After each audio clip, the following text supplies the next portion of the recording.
यवतमाळ वाशिम लोकसभा मतदारसंघासाठी सकाळी 7 वाजल्यापासून मतदानाला सुरुवात होणार आहे। मात्र सकाळी 6 वाजता मॉक पोलिंगला सुरुवात झाली। ईव्हीएम व्यवस्थित काम करते की नाही हे यातनं तपासलं जातं। या सगळ्याचाच आढावा घेतलाय आमचे प्रतिनिधी निलेश फाळके यांनी।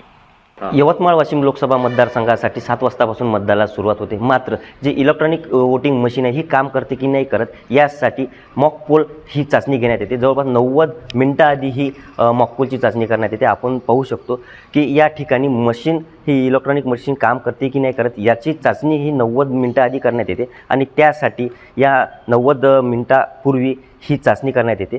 आपण आहोत या मतदान केंद्रावरती।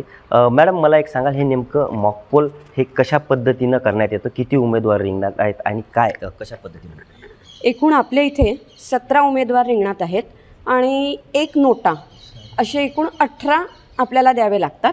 मग त्यासाठी हे मॉकपोल केलं जातं। मॉकपोल या साधारणपणे की एकदा सुरू झाली निवडणूक प्रक्रिया, मतदान प्रक्रिया, की त्यानंतर मग साधारणपणे त्याच दिलेलं मत ते त्याच उमेदवाराला जात आहे की नाही ते व्यवस्थित मशीन आहे की नाही हे पाहण्यासाठी साधारणपणे मॉकपोल केलं जातं।